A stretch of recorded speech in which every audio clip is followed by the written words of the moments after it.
coming in. Yeah. This is On the Up, a show about stories of young African mavericks, their journey thus far, and the greater vision they have for Africa. And I am your host, Akil Ahmed. Our first guest of the show is an e-commerce guru serving as the managing director of Sky Garden. And if you think that was enough to keep someone preoccupied, think again, because he is also behind a live training program called Hunja Active and a community health drive called Strength Kenya. Ladies and gentlemen, this is none other than Isaac Hunja. Hello.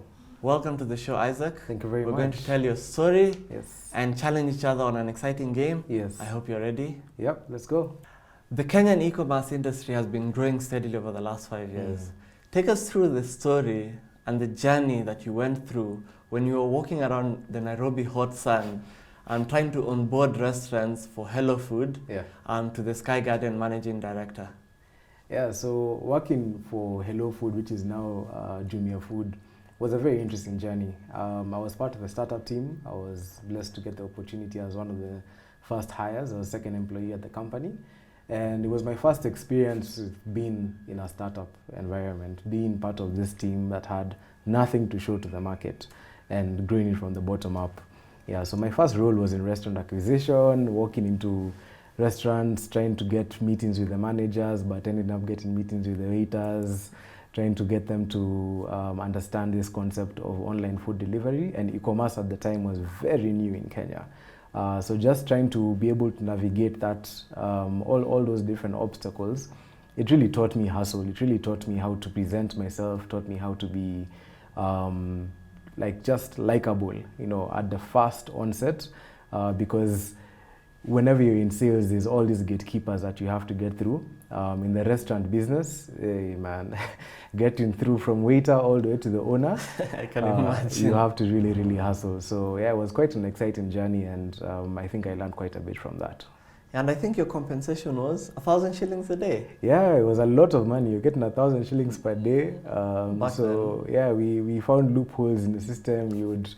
You would go on board like 5 kibandas because they're easier to onboard because the owner was always on site. You get your 5Gs. Naturally, yeah. But eventually there were bigger incentives for bringing on board the bigger restaurants.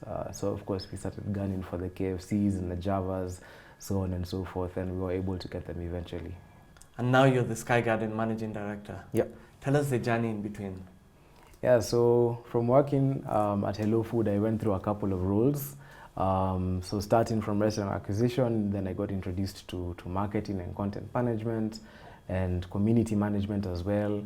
And then I had a role at a global company that was coming to the market. And I jumped at it, and it was quite a huge leap because it was from somewhat of an entry-level job at Hello Food, albeit it was a lot of responsibility being part of the startup team, into a marketing manager role. And I took the leap. It's a huge leap. It's a very big leap, and I'm very proud of how I secured the role. And it says a lot about your confidence in yourself and your ambition and your capability, per se. Thank you. Yeah, so after joining this company, I worked hard, super hard, super high pressure, and I eventually lost the job. Through a very, very devastating experience after doing so much for them, and that still not being enough. And it took a lot out of my confidence, and I had to really find a way to step away from that and understand that role did not define me, or that experience did not define me. But a couple of months later, I got a role at Cellulant, where I was doing a lot of their creative production. They were starting up a new marketing team for being a company that was never customer-facing, turning into a customer-facing brand, joining this and pushing this forward. And I did that for about 7 months, and I had about this Sky Garden role. But even before that, a restaurant onboarder, content and social marketing, then marketing manager, and here you're doing creative production. So you're essentially a creative designer at Cellulant. Yeah. Did you have any experience before this? None at all, none at all. So because of being part of a startup environment, you have to learn on the job. There's all these different roles that they don't have the budget for, or you just have to play many roles at the same time. So I had to teach myself quite a lot, and that's how I got involved with graphic design and creative production. And joining Cellulant, I had to really accelerate that.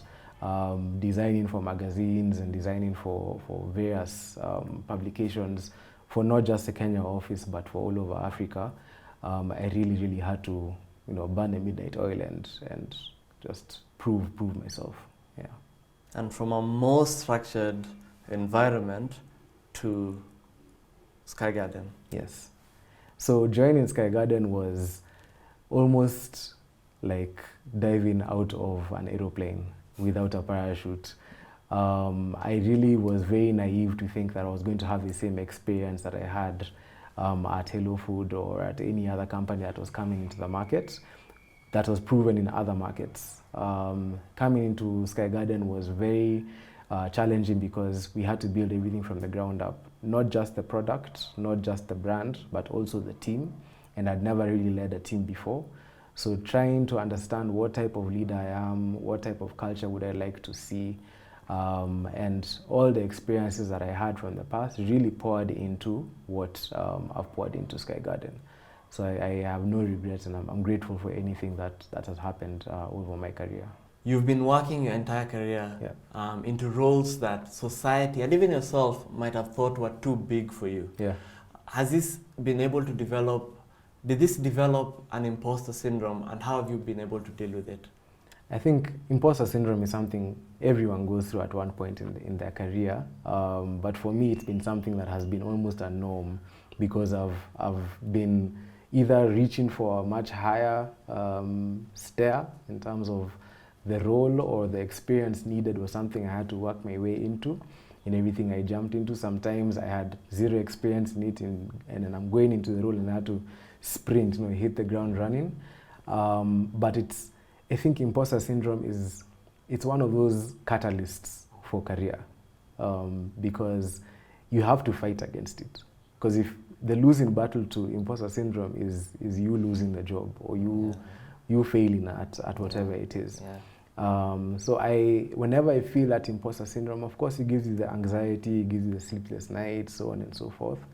But I just recognize it as any other discomfort. I try to just have a blanket idea of what I'm feeling at the time and just say, okay, it's discomfort. That means you're doing something, you're moving forward. And forward motion creates friction. So I think imposter syndrome, it's horrible, and it's something that I have to work my way against. But I'm not what's the word I'm looking for? I can't say that I regret feeling it. It has helped me in the past. And one would say it's the best way to grow. It is. Could be, if you take it positively. If you take it positively. And I look at it this way. All the companies you've worked for until now have brought a new concept into the Kenyan space. Yeah. What would you say about Kenyans and adopting new ideas? Because people say we are very peculiar. Someone famous said that we're very hard and we're very rigid. Yeah. What does that say about the country, the space, the economy, and the people in general? I think for Kenyans, the problem is we have a lot more resistance than we do have resistors than we do have the pioneers or the early adopters. But once you capture those early adopters, then you have everyone, right? And it can take time, but there's been brands or services that have come into the Kenyan market, and I think Uber is a great example, that have come in, and from the word go, they hooked the right early adopters. And social media is something that has really helped with this, where someone comes in and everywhere you scroll, you're seeing all the right people, all the people that you look up to, the people that you borrow ideas from using those services. But Kenyans, if you do not capture them, that's it for you. It's going to take you a lot of time and resources and money for you to really flip their heads and turn them in the right direction. I think word of mouth is the strongest tool in this market, and negative word of mouth is the worst when it comes to Kenya. So I mean, when I've worked for previous services, there's times when we've had to shut down our review page on Facebook, just turn it off, because people, one bad experience, it's a domino effect. Everyone just like, yeah, me too, yeah, me too, yeah, me too, yeah, me too. And anyone who wants to actually give you a chance will go and read those comments, and that's it for your brand. Even if like 56%, which is the majority, so to speak, is actually having a good experience with your service. Says a lot about you, because they all the different ideas you've brought into the market have actually worked. And Yes. I think congratulations. Thank you. You are now a trained and certified fitness coach. Yes. Congratulations. Thank you. Walk us through the journey of how you started and how it has impacted your role at Sky Garden currently. So I've always been active growing up. I think I got it from my parents. I used to see them always on a diet, or always on a different fitness program. Many a time I would wait outside after being picked up from school, outside a gym for them to finish a workout. So I was always surrounded by this environment of wellness, right? So growing up, I think everyone who's starting out in a fitness journey, it's all about aesthetics. So for me, I was always just trying to get a six-pack. And the moment I got one, I would fall off the wagon, and that cycle would just be up and down, up and down, up and down. And it wasn't up until I started living on my own, and I started to see that, okay, there's actually something else called health. There's actually something called wellness. It's not just about how I look. And over the last 6 years is when I've really taken it seriously, and I've been more consistent from all aspects of my wellness. But when I got introduced to a concept called CrossFit, CrossFit is a very new concept in Kenya. It's basically just constantly varied functional fitness. I fell in love all over again, just because of the new things that I was learning to do with my body, walking on my hands, throwing myself over rings, doing gymnastics, lifting heavy weights. I fell in love completely, and it took over my life. Everything about my life changed after that. So after all my experiences and posting on social media, and experiences with the people I was working out with and my coach, people were telling me and asking me, are you going to ever coach, because you have what it takes? And it became this never-ending story, and it was like this cloud, like this angel and devil on my shoulder. Do it, don't do it. And the only place I could go do it was either Dubai or in South Africa. And many a time I would go to the website. When I say go do it, I mean the certification. I'd go to the website and I would hover over the add to cart button. I would add it to my cart, and I would never press purchase. And one day in the middle of the night, I was listening to a motivational speaker. I said, what the heck, man, just do it. The motivational speaker was talking about staggering like a drunk man between decisions, talking about how indecision is one of the worst things you can ever have in your life. And I just went for it. $1,000, put down the whole thing instead of just the 50% down payment, because I believe in massive action, and I went for it. I didn't know how I was going to go to South Africa. I picked South Africa. I didn't have a visa, nothing. But I just knew that's the first domino that I had to push, and everything else would find its place. And yeah, I went, did the certification, passed the exam, and yeah, here I am, a certified CrossFit coach. Is there any friction with your role at Sky Garden, or has it actually helped you become a better person, more focused?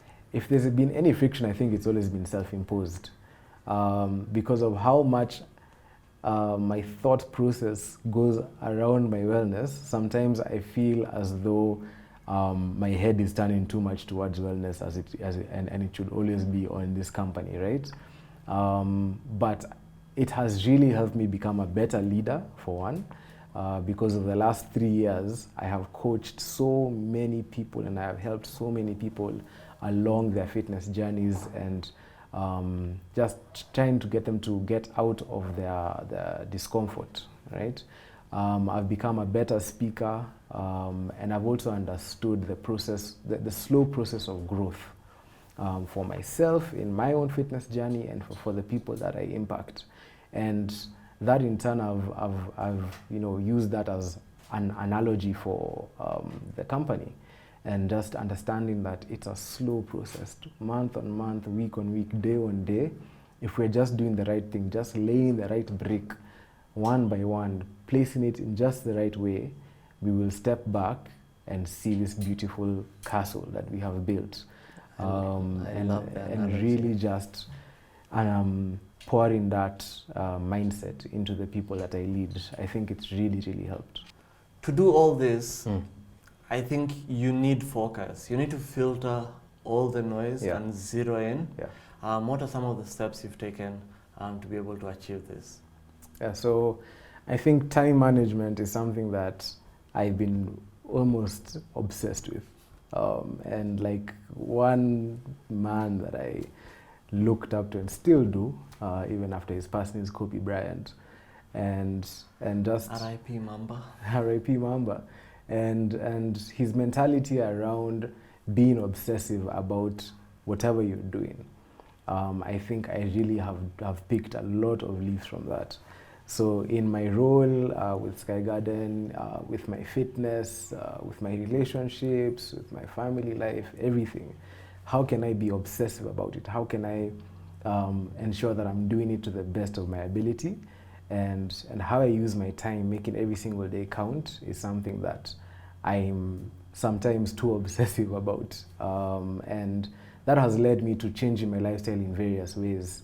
So if you invite me for something, or if there's a plan somewhere, I'm always trying to figure out what value am I going to pull from that. And if it doesn't fit the bill, then a lot of the time it won't be something that I will do, or a direction that I will take.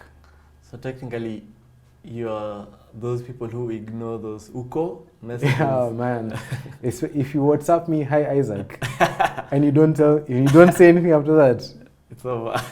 Have some blue ticks. Conversation done. Yeah. Have a few blue ticks, my friend. Fantastic. Yeah. Isaac, you run a company that is working every single day to challenge a larger entity in Jumia. They obviously have more resources, better budgets, more experience in the industry. Has there been moments where you and your co-founders have been completely discouraged to take up this larger challenge? Yeah, so definitely. I mean, my founders and I, we knew it when we were coming into the market, that we were the small dogs. I had come from working under Hello Food, which is under the Jumia umbrella, and knowing the size of team they had, all the resources and the plans that they had, it felt like leaving this large army to just pick up a few pangas and sticks and stones to go into the battlefield. And I remember my ex-MD at one point, when it was just the two of us, because for a long time it was just the two of us in an office, and we had nothing to do that afternoon, and we were just daydreaming about this journey that we were that we were on. And he went to the whiteboard and he drew a small rat and he drew an elephant. And then he drew a speech bubble around the rat and he wrote "boo." And he said, "That's what we're doing to the market right now. And this elephant is going to run." And that's what has been happening. That's what we are seeing from the market. So to instill confidence in the rest of the team, of course you can't always be, what are they doing, what are we doing? We're always trying to tell them that we're trying to be better than ourselves yesterday. And that's something that I believe for myself as well, for my life, that I'm always trying to improve on the person or the man that I was yesterday. So it's generally a philosophy of competing with yourselves. Yes. And I think it's the best way to tackle a tough entrant into the market. For sure. As a young man, how old are you? 29. You've done more than what I think people twice your age have been able to accomplish at this moment. Then what is the legacy? What is the vision, and how far do you want like push everything forward? So when I was 14, my late grandfather, the man I'm named after, sat me and my 2 cousins down. He was unwell at the time. He just shouted, "Hunja, Jimmy, Mabogo!" He all scurried into his room, literally sat at his feet, and it's like he was hit with an epiphany. He just told us, "Be extraordinary. That is all I want you to be. Be extraordinary." And I've never ever forgotten that moment. In what language? In English, Okay, unfortunately. Yeah. Yeah. It usually hits different if it's mother tongue. Yes. And it was one of those moments that sort of defined me, because many times when I've been down in the dumps, or whenever I have that imposter syndrome, or I'm trying to reach for this audacious goal, I always remember those words. So when you ask me about legacy, I don't know what legacy I'm going to leave in terms of what my career will look like, or what exactly I'm going to do, what people speak about. But what I hope they do speak about is that I did anything that I did extraordinarily. I have done many things over my lifetime. I've been a dancer, I've been a guitarist, I've been a spray painter, I've been all these various things. And I've done them to what I believe is to an extraordinary level. And that's what I always want to do. And when my children look up to me and they see all the work I've done, I want them to be inspired to do the same thing. Again, Mamba mentality. Mamba mentality. Love it. Nice to have you on the show, Isaac. Thank you so much for having me. Super. Yeah, I just wanna win. I just wanna win. Coming in. Yeah. Coming in. It's quiz time. Isaac, your category of choice was hip hop. Yes. Are you sure? I'm sure. Are you ready? Let's go. I chose video games, just set the record straight. Yes. I believe I'm good at it. And let's see how this goes. I believe we have 20 seconds to answer 5 questions. Why you always lying? Oh my God. Let's go. Quick round. Yes. I'm starting. What is the name of Kendrick's second album? To Pimp a Butterfly. Tafsiri Hii was a Kenyan hip-hop song by which group? Pass. Do me a favor, please. Get out of here. Get out of here, man. Shit, I'm saying.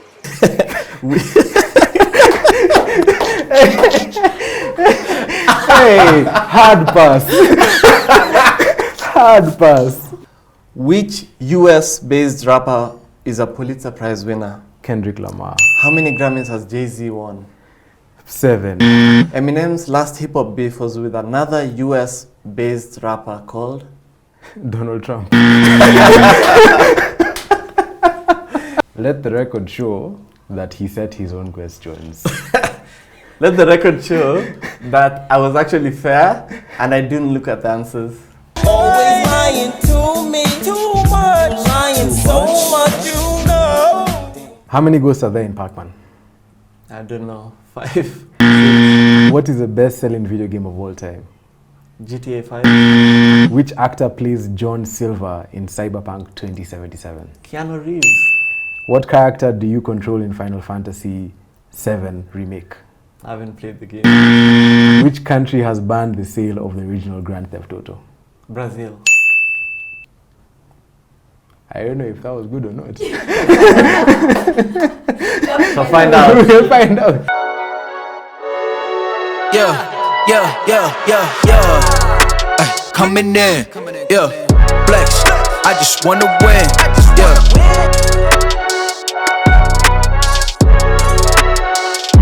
Flex.